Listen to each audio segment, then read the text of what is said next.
Fala, gurizada, tudo certo? Vídeo novo aqui no Apologia da História. Hoje nós vamos falar a nossa segunda parte do dossiê sobre a ascensão da extrema-direita fascista no Brasil. E no episódio de hoje a gente vai falar sobre a Cambridge Analytica. Então, se inscreve aí no canal que depois a vinheta vai começar.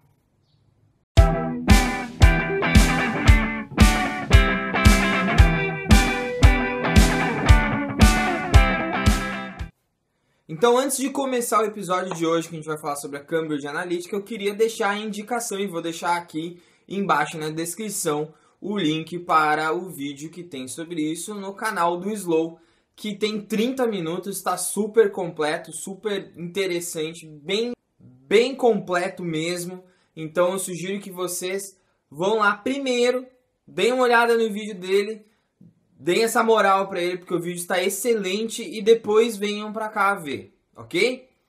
Aqui no canal Apologia da História a gente vai fazer uma versão um pouco mais resumida do que é a Cambridge Analytica e pensar um pouco dos impactos dela nessa eleição e pensando ela como um dos fatores que complementam os outros elementos aí que vão explicar a ascensão dessa extrema-direita fascista no Brasil e principalmente o impacto dessa ascensão nas eleições de 2018, beleza?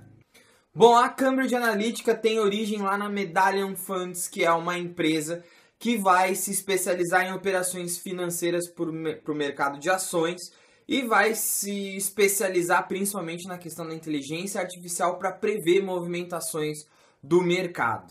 Em 2011, essa empresa vai ser chefiada por um cara chamado Robert Mercer, que é um baita de um conservador lá nos Estados Unidos, que vai passar a financiar esse portal de notícias que a gente já mencionou no episódio passado, chamado Breitbart, que é do Steve Bannon. E a junção desses dois caras é que vai dar origem à tal da Cambridge Analytica.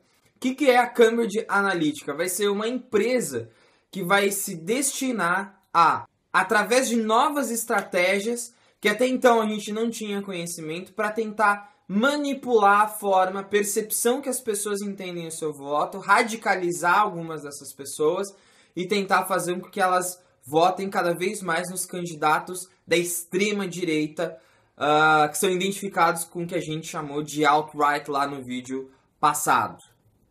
Bom, aqui a política ela é vista enquanto uma mercadoria e por isso a forma mais fácil de vender essa mercadoria, como se sabe hoje em dia, é através das redes sociais. E por isso que as redes sociais vão ser absolutamente visadas para transformar essa mercadoria, ou seja, o candidato, no candidato viável para ser escolhido pelo eleitor.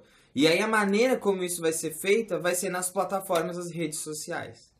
Para conseguir isso era preciso, pelo menos até um tempo atrás, 3 coisas. O máximo de dados possíveis, a inteligência artificial capaz de processar essa quantidade inteira de dados e um terceiro ponto que seria o que fazer com todos esses dados, ou seja, com o resultado de tudo isso, o que poderia ser feito. Bom, a Cambridge Analytica ela surge justamente nesse terceiro ponto aí. Ela vai ser uma empresa especializada nessa questão da percepção do voto, da mudança comportamental, através de operações psicológicas, ou seja, eles estão especializados na questão justamente de manipular as pessoas, de manipular os sentimentos, estimular certos sentimentos que eles sabem que vão direcionar para determinado candidato. Eles vão conseguir traçar essas estratégias justamente porque o Mercer e a Medallion têm a inteligência artificial capaz de processar todos os dados, que é o ponto 2. E o ponto 1 é justamente ter o máximo de dados possíveis, que a gente chama de Big Data, para ser processado por essa inteligência artificial aí. Tá? Em 2015, para vocês terem uma ideia, a Cambridge Analytica dizia ter mais de 50 milhões de perfis de Facebook. Como é que eles conseguem esses perfis?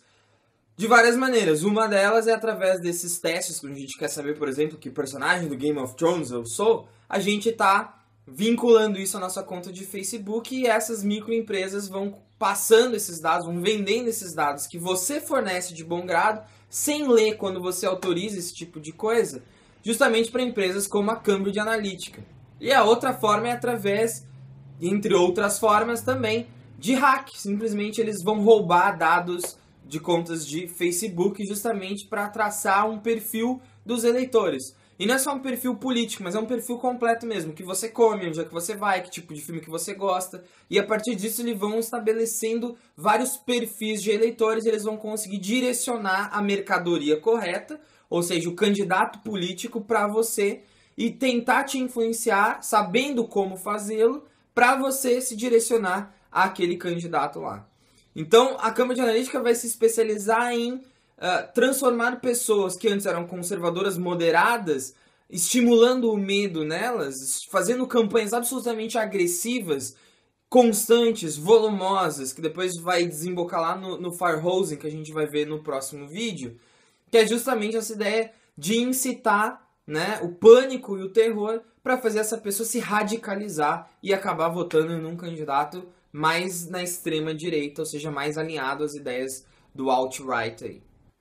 Só para vocês terem ideia, no dia 28 de setembro, pouquíssimos dias antes das eleições do primeiro turno no Brasil, mais 50 milhões de contas foram hackeadas no Facebook aqui no Brasil. Ou seja, as pessoas tiveram seus dados expostos. Não se sabe para quem é que se aproveitou disso. Mas esses dados com certeza são utilizados por essas inteligências artificiais que vão usando justamente os seus dados para traçar perfis.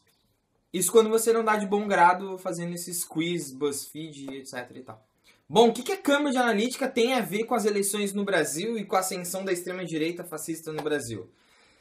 Bom, o que pareciam ser elementos absolutamente nada a ver uns com os outros acaba sendo conectados quando o filho do Bolsonaro, o Eduardo Bolsonaro, posta no Twitter uma foto justamente com quem? Com o Steve Bannon, dizendo que eles dividiam, compartilhavam a mesma visão de mundo, que eles estavam em contato e trabalhando juntos.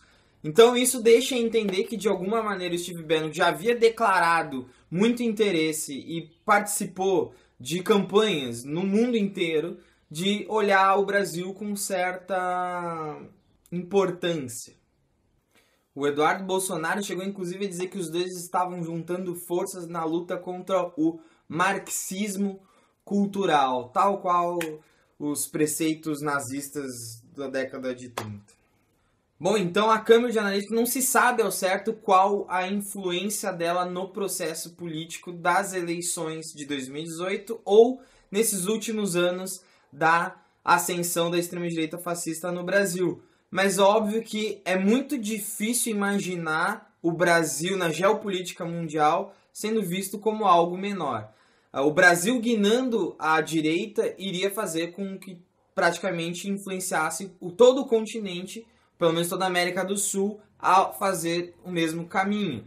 Então isso é absolutamente central na estratégia dessas think tanks de alt-right no mundo inteiro, de fazer com que aqueles regimes de centro-esquerda fossem caindo e sendo substituídos por outros, de preferência esses mais extremados, né? Mais ligados à extrema-direita. E parte muito importante da esquerda não percebeu isso. Inclusive não percebe agora, quando acha que essas eleições, vai justificar que essas eleições foram legítimas, quando há claras evidências de que essas eleições foram manipuladas. Isso porque nós nos apropriamos de um debate historiográfico, onde a gente, numa crítica a uma historiografia mais antiga que falava na categoria de manipulação para descrever o populismo, do regime Vargas e de outros de seu período, né? E em detrimento do conceito de trabalhismo, inclusive de maneira muito elogiosa ao trabalhismo, como a Ângela de Castro Gomes, como o Jorge Ferreira, como o Daniel Arão Reis Filho, a gente acabou deixando de lado o conceito de manipulação. E de maneira até salutar, porque obviamente que nem todo mundo vai ser manipulado, né? Zumbis manipulados que seguem as ordens de um líder carismático. Mas, a princípio, a história nos mostra hoje, em 2018, que sim, que pode, e aconteceu, uma manipulação dos votos, né, ou pelo menos do perfil de votos, né, da percepção de voto de milhares de pessoas, não só no Brasil, como nos Estados Unidos, na eleição do Trump, e está acontecendo nas eleições que estão acontecendo no mundo inteiro. Então, seria bastante importante a gente começar a ver com um pouco mais de seriedade a questão da manipulação que está acontecendo nesse processo político recente. Bom, pessoal, no próximo vídeo a gente vai falar sobre a pós-verdade do kayfabe. Porque todo esse processo de manipulação da Cambridge Analytica, dessas estratégias que estão acontecendo agora em 2018, de 2016 para 2018, só são possíveis quando a verdade como um todo passa a ser relativizada. E a gente vai ver mais sobre isso no próximo vídeo. Então, se você gostou, deixa sua curtida, se inscreve no canal, comenta, compartilha. E aí a gente se vê no próximo vídeo, beleza? Até mais!